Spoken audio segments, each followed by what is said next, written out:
Hey, FitLovers. Hey, FitLovers. Welcome back. I am Ramsey. And I am Nina. And today we'll be talking about a topic that has been around since the late 80s, early 90s, but has recently started to get lots of attention.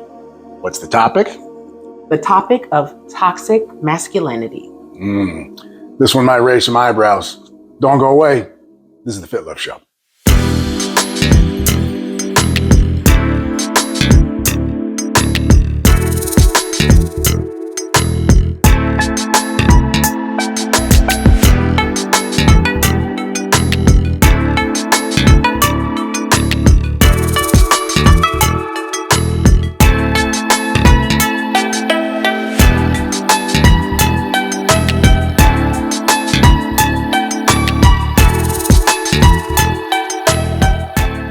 Okay, FitLovers, so the motivation behind this episode was that I was recently categorized as having toxic masculinity.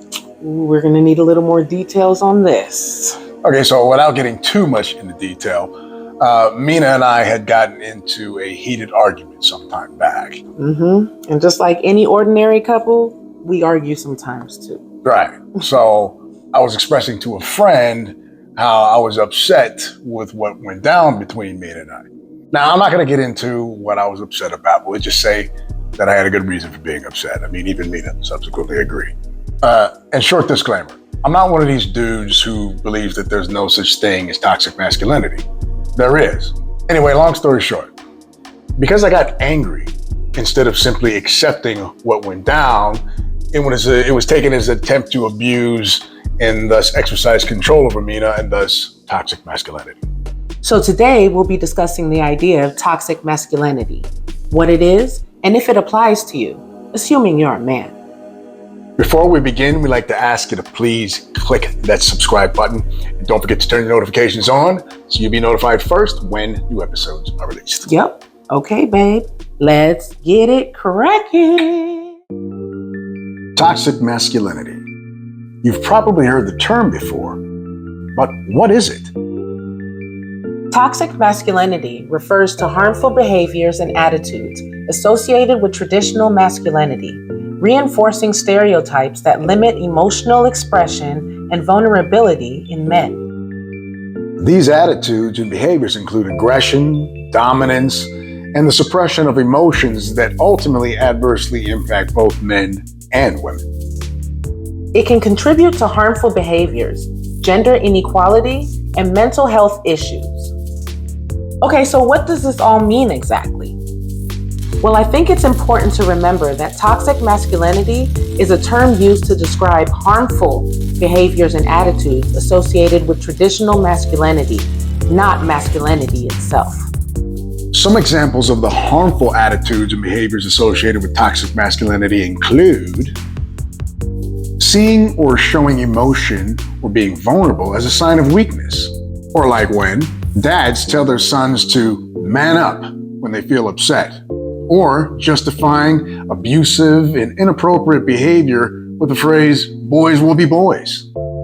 Often people mistake toxic masculinity for masculinity in general, as if all masculinity is toxic.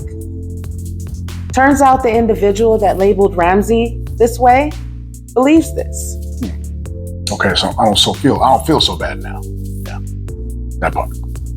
It's important to note that there is a difference between toxic masculinity and positive masculinity. While positive masculinity refers to harmful behaviors and beliefs associated with traditional masculinity, positive masculinity refers to things like emotional intelligence. When men are in touch with their emotions and are able to express them openly. Respect for others. When men treat others with kindness, empathy, and respect, regardless of their gender or background. Self-confidence. When men have a healthy sense of self-worth without belittling or demeaning others. Accountability. When men take responsibility for their actions, acknowledging mistakes, and making amends when necessary. Healthy relationships. When men build and maintain relationships based on trust, respect, and open communication. All the things we've been talking about here on the FitLove Show. Well, FitLovers, as unpopular as it may be, it's our belief that people are capable of engaging in toxic behaviors regardless of their sex, race, religious beliefs, or background. I mean, the way I see it is that a significant amount of time is wasted attempting to categorize individuals based on their sex, race, sex orientation, or whatever the case may be. The truth remains that every person, regardless of their group affiliation, has the potential for malevolence and toxic behaviors. While toxic males do exist, it's important to acknowledge that toxic females exist too.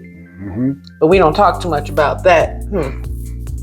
But we will do a show on that in the near future. Yes, we will. Toxic femininity. Toxic femininity. Remember, toxic behavior is a human issue that's not exclusive to any particular group. So don't fall into the trap of believing that all masculinity is toxic. There are plenty positive, masculine, male role models out there. Like this guy. Just like me. Okay, FitLovers, that's our show for today. We thank you for joining us. Thank you. Please like and subscribe and share this video. And don't forget to turn your notifications on so you'll be notified first when new episodes are released. Yup. Stay fit, lovers. Thanks. See you next time.